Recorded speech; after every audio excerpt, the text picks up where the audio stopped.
Welcome back ناظرین، ایک مرتبہ پھر آپ کو پروگرام پیغام افطار منہاج کے ساتھ خوش آمدید کہتے ہیں۔ ہمارے ساتھ بریڈ فورٹ سے موجود ہیں الحاج عاطف ریاض قادری صاحب، جو بہت خوبصورت آواز کے مالک ہیں، پاکستان UK میں یکساں مقبول ہیں اور ان کو فخر کوہوٹا کے نام سے یاد کیا جاتا ہے اور ایک منفرد انداز رکھتے ہیں۔ آج ہمارے پروگرام کی زینت بنے ہیں محترم عاطف ریاض صاحب۔ ان کی خدمت میں چلتے ہیں اور گزارش کرتے ہیں کہ نعت رسول مقبول صلی اللہ علیہ وسلم سے ہمارے دلوں کو گرمائیں۔ سب سے پہلے تو میں السلام علیکم۔ گلاسکو ٹی وی کا شکر گزار ہوں کہ مجھے موقع فراہم کیا پروگرام میں شامل ہونے کا، اور دعا کرتا ہوں اللہ جزائے خیر عطا فرمائے جو آپ دین کا کام کر رہے ہیں۔ تو مبارکباد بھی پیش کرتا ہوں آپ لوگ کو، جملہ آپ جو بھی پروگرام میں شامل ہیں سب کو سلام عرض کرتا ہوں۔ وعلیکم السلام ورحمۃ اللہ۔ ایک نعت کے چند اشعار پیش کروں گا جس کی اکثر فرمائش کیا کرتے ہیں لوگ مجھ سے محافل میں۔ جی بسم اللہ۔ صلی اللہ علیہ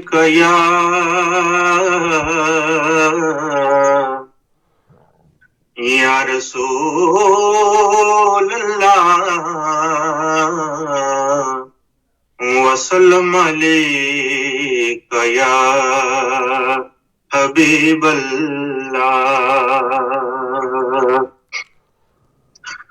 خدا عشق محمد میں وہ مقام آئے کہ سانس بعد میں پہلے نبی کا نام آئے۔ خدا عشق محمد میرا گدا میرا نوکر میرا غلام آئے، میرا گدا میرا نوکر میرا غلام آئے۔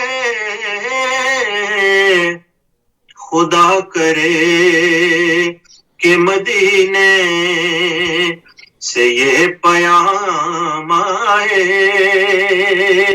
خدا کرے کہ مدینے سے یہ پیام آئے کہ سانس بعد میں پہلے نبی کا نام آئے۔ خدا عشق محمد غلام بن کے مدینے میں آج تک جو گیا، غلام بن کے مدینے میں آج تک جو گیا، کبھی یہ ہو نہیں سکتا کہ وہ ناکام آئے، کبھی یہ ہو نہیں سکتا کہ وہ ناکام آئے کہ سانس بعد میں پہلے نبی کا نام آئے۔ خدا عشق محمد نبی کی آل سے الفت انعام قدرت ہے، نبی کی آل سے الفت انعام قدرت ہے، ہمارے ہماری آل کی قسمت میں یہ انعام آئے ہماری آل کی قسمت میں یہ انعام آئے کہ سانس بعد میں پہلے نبی کا نام آئے خدایا عشق محمد غلام پنج تنے پاک پر کبھی مولا غلام پنج تنے پاک پر کبھی مولا دکھوں کی دھوپ نہ آئے نہ غم کی شام آئے کہ سانس بعد میں پہلے نبی کا نام آئے خدایا عشق محمد میں اشک بار ہوا جب یہ دعا کی ہے میں اشک بار ہوا جب یہ دعا کی ہے بروز حشر تیرے نوکروں میں نام آئے کہ سانس بعد میں پہلے نبی کا نام آئے خدایا عشق محمد ماشاءاللہ میری حیات کے لمحے بسر ہوئے سے ضیاء میری حیات کے لمحے بسر ہوئے سے ضیاء کبھی درود لبوں پر کبھی سلام آئے کبھی درود لبوں پر کبھی سلام آئے کہ سانس بعد میں پہلے نبی کا نام آئے خدایا عشق محمد ماشاءاللہ بہت شکریہ محترم الحاج عاطف ریاض قادری صاحب آپ نے بریڈ فورڈ سے ہمیں جوائن کیا بردر عمر وداؤٹ اینی ڈیلے آپ اس پہ بتائیے کہ رجوع الی القرآن سے کیا مراد ہے اور اس کی کیا امپورٹنس ہے ہماری زندگی میں The word ruju here, it means to confer or to refer to something and to turn back. That's another meaning, to turn back to something that we have. And to consult it or to recourse. And here, ruju' al-Quran will mean to recourse to the Quran or to consult the Quran or turn back to the Quran. And now when we say recourse, it means you're finding the solution for your problems in the Quran. So every time you have a problem, anything, you might have something, you need to turn back to the Quran. And it means creating a connection and an association with the Quran that strengthens over time, not weakens as is the condition at the moment, but it strengthens over time. And there are various different conditions that have to be met. So for example, having faith in the Quran. So, having that faith that the Quran is going to guide me. Because Allah subhanahu wa ta'ala says in the Quran, Kitabun anzalnahu ilayka mubarakun liyudabbiru ayatihi wa liyatadhakkara ulil albab. So this is a blessed book that we have revealed to you so that the wise may ponder over its verses and seek direction and guidance. So this is what it means to turn back to the Quran, so that we think about the verses of the Quran, that we seek the guidance from the Quran, and that we see the direction from the Quran. And so simply, this is exactly what it means to go back to the Quran and to understand the Quran, to understand the word of Allah, and to create that connection with the Quran and by extension to Rasulullah and Allah subhanahu wa ta'ala. ماشاء اللہ. Doctor صاحب, نبی پاک صلی اللہ علیہ وسلم نے قرآن پاک کی تلاوت کرنے پر بڑا زور دیا. حضور نبی پاک صلی اللہ علیہ وسلم کے فرائض نبوت میں سے بھی ایک یتلو علیہم کی شان اللہ تعالیٰ نے بیان فرمائی ہے. پھر حضور نبی پاک صلی اللہ علیہ وسلم نے فرمایا کہ قرآن پاک کو تلاوت اس طرح کیا کرو جیسے کوئی نغمہ لاہوتی تم پڑھے, تغنم اور ترنم کے ساتھ پڑھو, اور اس کو اس طرح پڑھنے کی کوشش کرو کہ تمہیں رونا آ جائے. اگر رونا نہیں آتا تو رونے کی کوشش کرو. یہ تلاوت کے آداب کیا ہیں تاکہ ہمیں تلاوت میں مزہ آئے؟ شکریہ علام صاحب. ایک مرتبہ پھر یہ بھی بہت اہم اور ضروری سوال ہے جس کو ہم سب کو مسلمان ہونے کے ناطے اپنی سوچ اور بچار کا موضوع بنانا چاہیے. قرآن مجید فرقان حمید کو اس کے مکمل آداب کے ساتھ جب تک نہ پڑھا جائے اس کے وہ فوائد حاصل نہیں ہو سکتے جو حاصل ہونے چاہیے. تو بڑا ابتدائی جو ادب ہے تلاوت قرآن مجید کا, اور دین نے ہمیں سارا ادب سکھایا. الدین و ادب, دین ہے ہی ادب, ہر چیز کا ادب. تو جب ہم قرآن مجید کی بات کریں گے تو آداب تلاوت کی بات کریں گے تو سب سے پہلا ادب خود قرآن مجید کا ادب اور احترام ہے. بے شک, اس کی تعظیم اور توقیر ہے.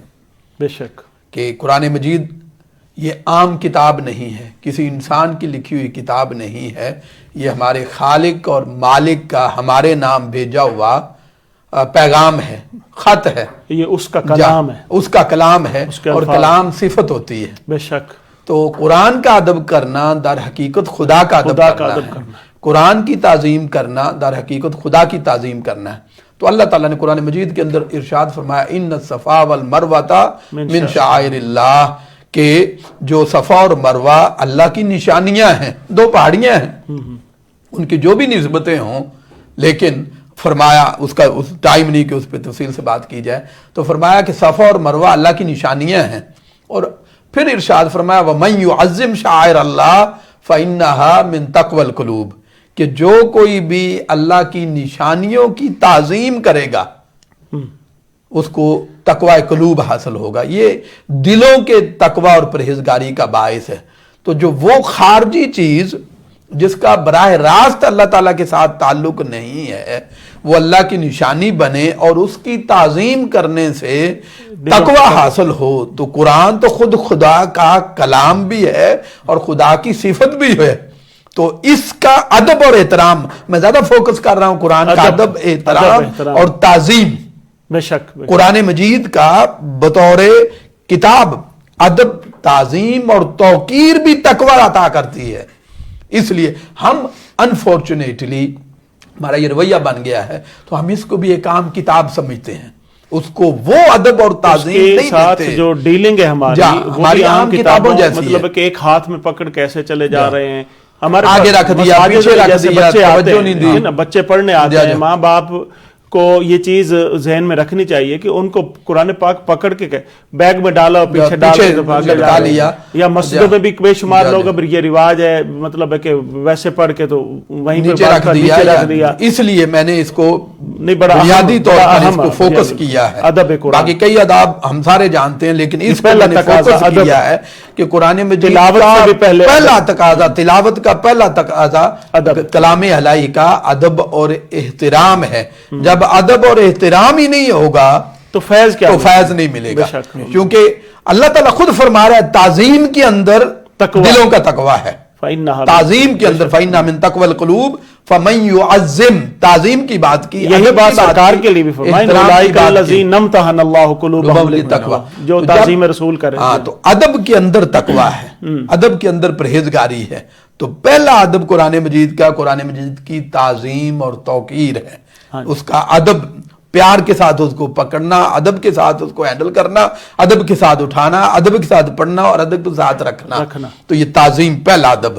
اس کے حوالے سے ہم اکثر لوگ غافل ہیں، اس پہ توجہ دینی چاہیے.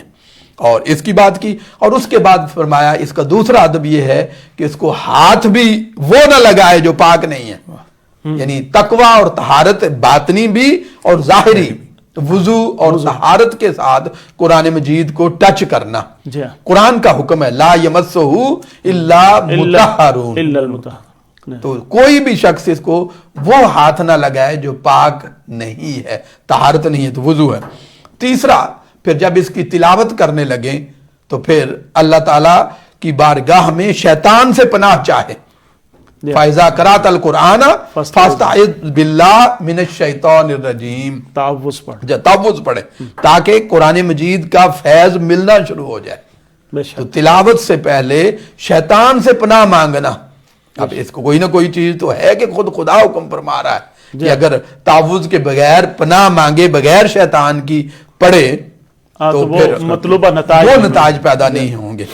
اور اس سے اگلا ادب جو آپ نے جس کا تذکرہ کیا کہ قرآن مجید کو پیار بھری آواز کے ساتھ، تغنم کے ساتھ اور حسن صوت کے ساتھ پڑھنا. سیدنا ابو ہریرہ رضی اللہ تعالی عنہ بیان فرماتے ہیں، یہ بخاری اور مسلم کی حدیث پاک ہے، حضور نبی اکرم صلی اللہ علیہ وسلم کے حوالے سے فرمایا، حضرت ابو ہریرہ رضی اللہ تعالی روایت کرتے ہیں، ما اذن اللہ لشیء ما اذن لنبی یتغنى بالقرآن، کہ اللہ تعالیٰ کسی آواز کو اتنا پسند نہیں کرتا جتنا اپنے حبیب کریم کی آواز کو اس وقت پسند کرتا ہے جب وہ قرآن مجید پڑھ رہے ہوتے ہیں. ہمارے ساتھ کالر ہیں ڈاکٹر صاحب، آپ کے السلام علیکم. وعلیکم السلام ورحمۃ اللہ. کون صاحب؟ جی میں امتیاز علی بات کر رہا ہوں. جی ماشاءاللہ، ویلکم.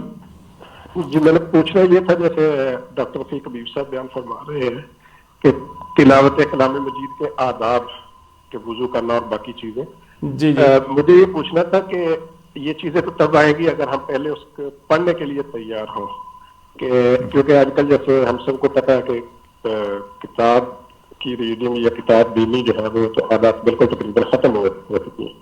تو ہم ایسا کیا کریں کہ ہمیں عادت بنے پہلے کہ ہم قرآن مجید کی تلاوت، اس کا شوق ہمارے دل میں آئے کہ ہم اس کو پڑھیں اور اس کی طرف آگے بڑھیں.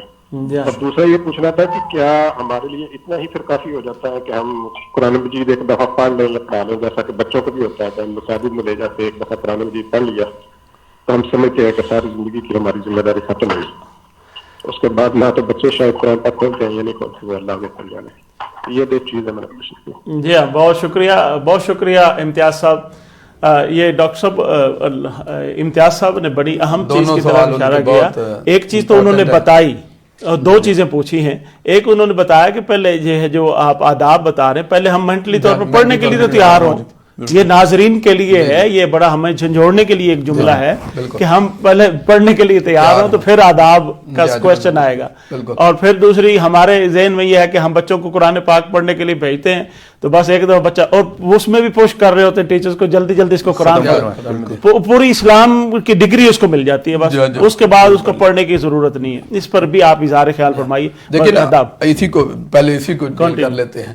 ایک تو یہ بات ہے کہ بطور مسلمان اگر ہم اپنے آپ کو مسلمان کہلائیں، حضور نبی اکرم صلی اللہ علیہ وسلم کا امتی کہلائیں، اور جو ہدایت سرکار دو جہاں صلی اللہ علیہ وسلم کے ذریعے ہمیں دی گئی اور اللہ تعالیٰ نے اپنا پاک پیغام ہم تک پہنچایا، ہمارے دل و دماغ کے اندر اس کی محبت نہ ہو اور اس کو پڑھنے کی رغبت نہ ہو تو ہمیں کس منہ سے اپنے آپ کو مسلمان کہلا سکتے ہیں؟ تو سب سے پہلے تو ہمیں یہ توجہ دینی چاہیے والدین کو بھی اور بچوں کو بھی، اور یہ چیز ہمیں بھی ایز اے ٹیچر بھی اپنے بچوں کے دل و دماغ کے اندر ڈالنی چاہیے. اضافی کہنا چاہوں گا آپ کی اسی بات میں کہ اگر بچے ڈیلی اپنے والدین کو گھر میں دیکھ رہے ہیں، ان کا پرماننٹ ایک معمول دیکھ رہے ہیں کہ والدین صبح اٹھتے ہیں اور وہ قرآن پاک کی تلاوت یا رات کو اینی ٹائم مگر ڈیلی کرتے ہیں تو بچے بھی خود اس کو موٹیویٹ ہوں گے. اور دوسرا یہ کہ ہمارا سب کانٹیننٹ کا یہ رویہ بن گیا ہے کہ ہمارا سارا فوکس ثواب پہ ہے، ثواب پہ، تلاوت پہ ہے. اس کو چومیں گے، غلاف کے اندر بند کر کے رکھیں گے، اور جب رمضان آئے گا کہ حد سے زیادہ تعظیم کریں گے، سمجھنے کی ایسی جگہ پہ رکھیں گے جہاں پہ ہاتھ نہ لگے، تاکہ نہ ہاتھ لگے نہ اس کی تلاوت ہو. تو یہ ہمیں بطور مسلمان اپنی عادت بنانی چاہیے کہ ہم اس سوچ کو اور اس فکر کو اپنے اندر بیدار کریں. اس لیے پہلا جو میرے کوسچن کا پہلے کوسچن کا سارا فوکس اسی پہ تھا. تو قرآن ثواب کے لیے صرف نازل نہیں کیا گیا, قرآن ہدایت کے لیے نازل کیا گیا. اور دوسری بات یہی ایک کالر نے بھی کہا کہ جب ہم سمجھیں گے نہیں تو ہدایت کیا آئے گی. ہم طوطے کی طرح رٹ کر میمورائز کر کے اور پڑھتے چلے جائیں گے. یہ کہنے کے لیے میں نے 5 قرآن مجید پڑھ لی ہیں, 10 پڑھ لی ہیں, 5 سپارے پڑھ لی ہیں, 15 سپارے آج پڑھ لیے ہیں, اگر اس کو سمجھیں گے نہیں اور یہ جاننے کی کوشش نہیں کریں گے کہ اللہ تعالیٰ نے یہ قرآن کس لیے بھیجا اور یہ ہمیں کیا پیغام دے رہا ہے, تو جہاں پہ پڑھنا ضروری ہے اس کو سمجھنا بھی ضروری ہے. عمیر بھائی, یہ تفکر, تدبر, اس کی امپورٹنس کیا ہے, اس کا طریقہ کار کیا ہو؟ کیا ہم بس پڑھتے چلے جائیں اور صرف ترجمہ, یا اس کو رک رک کر سمجھ کر اس میں تھنک اباؤٹ کریں؟ ارشاد فرمائیں. As Dr. Sahab was mentioning, the adab, the respect that we need to pay to the Quran, that's the beginning. That's how we start. So what we've done is we have stopped there. We think that's the only connection we have with the Quran. We should learn how to read it and that's it. I mean, we're reading Arabic. I mean, kids here as well. I mean, subcontinent as well. And the kids here, British kids, they know English, but they don't understand Arabic. Yet they know how to read Arabic because we're teaching them the Arabic side of things. And then what happens is once they know how to read the Arabic, that's it. It ends there. Now, every time we bring out the Quran, it's either khatam or weddings, under the Quran. The gift to the bride. Gift to the bride to take to the house, and then, it's in the glove and it's on the top of a cupboard somewhere and it's still there. It's on the top and always remains on the top. It always remains on the top until she passes on to her daughter to take to her house. But this is how we're treating Quran. I mean, we're sort of smiling and laughing about it, but it's the seriousness of it. That's what we need to understand. Allah subhanahu wa ta'ala says in Surah Muhammad, أَفَلَا يَتَتَّبَّرُونَ الْقُرْآنَ, do you not think over the Quran? And then he equates that, أَمْ عَلَىٰ قُلُوبٍ أَقْفَالُهَا. So, or are their hearts locked? So Allah subhanahu wa ta'ala is saying, if you're thinking over the Quran, that's fine. If you're not thinking over the Quran, then your hearts must be locked. Now, if you have a room and the room is locked, nothing can go inside and nothing can come out. So if our hearts are locked, that means guidance can't go inside. And the darkness of the misguidance and the ignorance that we have in our heart, that can't come out. And we need to think about that, because we need to change our mentality. As I recited the ayah earlier, Allah subhanahu wa ta'ala says you need to read and contemplate on the verses, and then you need to seek guidance and seek direction from the Quran. That should be our attitude, that we are opening the Quran and we're trying to learn from it. Now the first step, again, after knowing how to recite Quran, is to read it with translation. But that doesn't stop. That's again, you're still in the developmental stage. You're still in the primary stages of it. Then the next stage is to read the tafsir of somebody who's done it with genuineness, who's done it with ikhlas, who's done it with sincerity, not somebody who wants to drive you in a particular direction or not. So lots of tafsir are available as well. And then once you do that, but it's not just doing the tafsir. You're not an alim or you're not a Quranic scholar. Once you've done that, you think, oh yeah, I've done that, read the tafsir and everything, I understand it perfectly. You don't understand it perfectly. Now you need a teacher. Now you need to go to somebody, maybe learn the language, the Arabic language, learn how to read the Arabic language, learn the nuances of the Arabic language, learn how to interpret some of the verses. This is, I mean, it's a lifelong journey.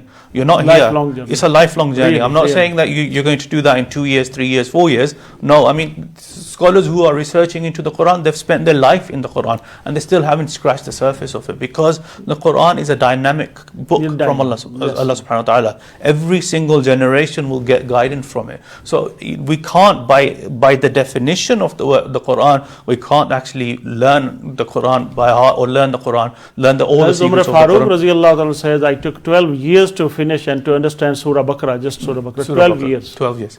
I mean, this is, and they were living in the time of Rasulullah. They were living in the time when the verses were coming. Yes. Surah Al-Baqarah was revealed in Medina, so verses were coming there. One last thing on that, and this is again in the books that have been given to us, and Allah subhanahu wa ta'ala, one of the Sahab, how they used to implement the Quran. They used to say that they would learn 10 ayats And then once they'd learned those 10 ayats, they would learn the meaning of those 10 ayats, they would learn get the understanding of that, and then they would implement it into their lives. And then they would move on from the Quran. So that's the method that we should be adopting here. We shouldn't be just saying, okay, we know the meaning now, that's the end of story. Dr. Sahab, اسی کے ساتھ جو جس کی طرف عمیر بھائی نے اشارہ کیا ہے کوشچن، اس کے ساتھ میں آپ کا کوشچن میں آپ سے جو پوچھنا چاہ رہا ہوں وہ ہے بیسیکلی جب تفکر تدبر کے بعد اس پہ عمل کیسے بنایا جائے، کیا جائے، تعمیل بالقرآن، اگلا تقاضا یہ آتا ہے. مگر اس سے پہلے کہ جب تفکر اور تدبر ہم کر رہے ہیں اور خود پڑھ رہے ہیں، قرآن اپنے بارے میں یہ کہتا ہے کہ یضل بہ کثیرا و یہدی بہ کثیرا، اس کو پڑھنے والے کئی گمراہ بھی ہو جاتے ہیں، اس کو پڑھنے والے کئی ہدایت بھی پاتے ہیں. تو یہ تمیز کیسے ہوگی کہ اور ہمیں یہ گارنٹی کیسے ہوگی کہ ہم جب پڑھیں گے تو کیسے مینرز کے ساتھ پڑھا جائے کہ ہمیں ہدایت ملے، ہم گمراہ نہ ہو جائیں؟ پہلے اس سے پہلے کہ میں جیسے عمیر بھائی نے ذکر کیا اس پر تھوڑا سا فوکس کرنا چاہتا ہوں اپنے والدین کے لیے. جی جی کہ والدین نارمل ہوتا کیا ہے کہ ہمارے ہاں یہی تصور، آپ نے بھی اس کا ذکر کیا، ہمارے ہاں یہی تصور پایا جاتا ہے کہ ایک مرتبہ اگر تلاوت کر لی تو ہماری ذمہ داری پوری ہوگی. تلاوت، صرف تلاوت یا قرآن مجید ایک مرتبہ پڑھ لینا وہ لازمی اور ضروری نہیں ہے. اور مطلب لازمی اور ضروری سے میری مراد ہے بامقصد اس کی تلاوت نہیں ہے. اصل مقصد ہے اس کو سمجھنا. اس لیے ہمارے والدین کو، اب جو ہی بچہ قرآن مجید پڑھ کے فارغ ہوتا ہے، بچے بھی یہی سمجھتے ہیں اور بچوں کے ذہنوں میں پیرنٹ نے ڈالا بھی یہی ہوتا ہے، تعلیم، قرآن کی تعلیم اور اسلام کی تعلیم مکمل ہو گئی. تو میری گزارش ہے پیرنٹ سے کہ صرف یہی مقصد نہیں ہے. قرآن مجید کی تلاوت کے بعد اس کو ترجمے کے ساتھ سمجھنا بہت ضروری ہے. تو اس لیے پیرنٹس کو بھی اس ذمہ داری کو سمجھنا چاہیے اور جو مساجد مراکز کو بھی وہ بھی دینی چاہیے، بچے بھی ان کو موٹیویٹ کرنا چاہیے کہ قرآن مجید ترجمہ کے ساتھ پڑھا جائے. اگر تلاوت کر لی تو اس کے بعد دوبارہ شروع کر دیں ترجمے کے ساتھ. اب دیکھیے ایک آیت ترجمے کے ساتھ پڑھ لینا کئی نفل پڑھنے سے زیادہ افضل ہے. اگر آپ نے ایک دن پورا سپارہ پڑھنا، 100 نفل پڑھنے سے ایک آیت ترجمے کے ساتھ پڑھ لینا اس کا زیادہ اجر و ثواب ہے. اور اسی طرح اگر مطلب ہے کہ ایک سپارہ پڑھنا ہے اس کی جگہ پہ آپ ایک صفحہ پڑھیں لیکن ترجمے اور تفہیم کے ساتھ پڑھیں، یہ زیادہ فائدے کا باعث بھی ہے. دوسری بات جو آپ نے پوچھی جو قرآن مجید کی کہ بھی قرآن سے ہدایت کیسے ہوں، جب آپ نے یضل بہ کثیرا و یہدی بہ کثیرا کا ذکر کیا. اب قرآن مجید کو سمجھنے کے لیے اللہ تعالیٰ نے براہ راست جسٹ قرآن مجید کتاب کی صورت میں انجیل کی طرح ہمارے پاس نہیں بھیجا. جی جی اللہ تعالیٰ نے ان کے ساتھ حضور سرور عالم صلی اللہ علیہ وسلم کو مبعوث فرمایا اور ان پر قرآن مجید نازل فرمایا اور ان کے ذریعے ہمیں قرآن مجید پہنچایا. تو اس کے اندر میسج یہ دیا کہ اگر قرآن کو سمجھنا چاہو گے تو تمہیں سیرت مصطفیٰ کے ذریعے اس کی سمجھ آئے گی. تو سرکار دو جہاں صلی اللہ علیہ وسلم کی سنت کی روشنی میں، سنت کے آئینے میں قرآن مجید کو سمجھیں گے اور پھر صحابہ کرام کی زندگی اور صحابہ کرام کے جو طرز عمل اور اہل بیت نبوی صلی اللہ علیہ وسلم کے ان 3 سورسز کے ذریعے قرآن کو سمجھنے کی کوشش کریں گے. قرآن کو جوڑا ہی اہل بیت کے ساتھ، اہل بیت کے ساتھ. حضور نبی اکرم صلی اللہ علیہ وسلم نے ارشاد فرمایا کہ 2 چیزیں تم میں چھوڑ کے جا رہا ہوں، جب تک ان کے ساتھ تمسک رہے گا گمراہی نہیں آئے گی. ایک اللہ کا کلام اور دوسرا اہل بیت. تو ان کو بھی جوڑا اور پھر سرکار تو جہاں صلی اللہ علیہ وسلم کی اپنی سنت مبارک. یہ 3 چیزیں اگر جوائنٹ کر کے پڑھیں گے تو قرآن ہدایت دے گا، اور قرآن کو باقی دونوں چیزوں سے ہٹا کر علیحدہ کر کے پڑھیں گے تو گمراہی کے چانسز بڑھ جائیں گے. اچھا، اسی میں ساتھ ہی آپ اگر ارشاد فرمائیں کہ یہ اس کو قرآن پاک کی تبلیغ جو ہے اس کا ہمارے اوپر کتنا، بس 1 منٹ میں، تاکہ دیکھیے جیسے قرآن مجید کی تعلیم کے ساتھ ساتھ اس کو آگے پہنچانا یہ بھی مسلمان ہونے کے ہمارے لیے ضروری ہے. اللہ تعالیٰ نے اللہ کے حبیب صلی اللہ علیہ وسلم نے ارشاد فرمایا خیرکم من تعلم القرآن وعلمہ. بہتر شخص وہ ہے قرآن صرف پڑھ لینے والا، سمجھ لینے والا تلاوت کرنے والا بھی ٹھیک ہے، لیکن بہترین وہ ہے جو پہلے پڑھتا ہے، علم حاصل کرتا ہے، پھر دوسروں تک اس کا علم پہنچاتا ہے، کہ وہ اس نیت سے سیکھے کہ میں نے اور حضور سرور عالم صلی اللہ علیہ وسلم نے چراغ سے چراغ روشن کرنا، حضور سرور عالم صلی اللہ علیہ وسلم نے ارشاد فرمایا بلغوا انی ولو آیہ، کہ میری طرف سے میرا پیغام جو تمہارے پاس پہنچ گیا ہے، تمہاری ذمہ داری، میری ذمہ داری تھی تم تک پہنچا دیا، تمہاری ذمہ داری ہے آگے پہنچاؤ۔ یہ صرف علماء کی ذمہ داری نہیں، سوری ائمہ کی ذمہ داری نہیں، درجہ ہے اس ذمہ داری کا۔ تو ایک درجہ انڈیویجول مسلمان ہونے کا ہے، ایک درجہ پیرنٹس کا ہے، ایک درجہ ہیڈ آف دا اسٹیٹ کا ہے، ایک درجہ انسٹیٹیوشن کے ہے، ائمہ کا ہے اور مساجد کا ہے۔ تو ہر شخص اپنے درجے میں یہ اس کی ذمہ داری ہے کہ وہ قرآن کے میسج کو سمجھے اور آگے پہنچائے۔ جی عمیر صاحب، آپ یہ فرمائیے کہ ہم موجودہ زمانے میں اپنی جنریشن کو قرآن پاک پر عمل کرنا، اس کی موٹیویشن کیسے دے سکتے ہیں؟ یہ کتنا امپورٹنٹ ہے؟ اگر پڑھیں صحیح، یہ ایک الگ حقیقت ہے، مگر اگر اس پر عمل نہیں کیا تو اس کا کیا فائدہ؟ Well, again, the motivation comes from the environment that you have at your house. We're living in a country where, we're not in a Muslim country. We don't see the Muslim culture around us. So it's the best thing to do in this country is to implement that within the home. If the kids see the parents doing these things, if the kids see the parents reciting the Quran, if the kids see the parents trying to understand the Quran, listening to you don't have to read the tafasir or you don't have to read the translations. There are plenty of things. The Irfan al-Quran translation is online, or it's on YouTube with Urdu and English ones. So it's a good idea to listen to that for a while. Maybe listen to a sheikh talk about those ayats. Because what we don't want to do is turn those kids away, because the kids here, they want to know what to understand. They want to understand why we are doing something. So once you introduce them, from a young age, you introduce them from a young age to the Quran, introduce them to the themes in the Quran, introduce them to the surahs in the Quran. And stories in the Quran. Stories in the Quran. Yeah, we read them superhero stories, but there were no other superheroes than the Anbiya of Allah subhanahu wa ta'ala. Those, the powers Allah subhanahu wa ta'ala had given them, talk about those powers, talk about the akhlaq of Rasulullah sallallahu alaihi wasallam. So interest them into this, take them into that right from the beginning, because they are interested in Spider-Man and Batman and Superman and all of that, but they can be interested in the Anbiya as well. ناظرین، ہم اپنے programme کا conclusion یہاں پر کرتے ہیں ان الفاظ کے ساتھ، اور پھر دعا کی طرف چلتے ہیں۔ قرآن پاک کو پڑھنے کے بعد حضور نبی پاک صلی اللہ علیہ وسلم، صحابہ کرام اور اولیاء صلحاء یہ دعا مانگا کرتے تھے، اے اللہ، اللہم اجعل قرآن لنا فی الدنیا قرینا، قرآن کو دنیا میں ہمارا ہم نشین اور دوست بنا دے، آخرت میں اس کو ہمارا شفیع بنا دے، قبر میں اس کو ہمارا غمخوار بنا دے، قیامت میں اس کو ہمارا مونس بنا دے، پل صراط پر اس کو ہمارے لیے نور بنا دے، اور جنت میں اس کو ہمارا رفیق بنا دے، اور جہنم کی آگ سے اس کو ہمارا پردہ بنا دے، ہمارے لیے اس کو پردہ بنا دے۔ اللہ تبارک و تعالی ہمارے حال پر رحم فرمائے۔ اجازت دیجئے، دعا کرتے ہیں محترم ڈاکٹر رفیق حبیب صاحب آج کے پروگرام کے اختتام کی۔ پیغام افطار اس کے ساتھ انجام پذیر ہوتا ہے۔ اللہ حافظ۔ اللہم صلی علی سیدنا مولانا محمد وعلی آلہ وصحبہ وبارک وسلم۔ اللہم انت السلام ومنک السلام وإلیک یرجع السلام، حینا ربنا بسلام وادخلنا دار السلام، تبارک ربنا وتعالی یا ذا الجلال والاکرام۔ ربنا تقبل منا صلاتنا وصیامنا وقیامنا ورکوعنا وسجودنا واذکارنا وتب علینا انک انت التواب الرحیم۔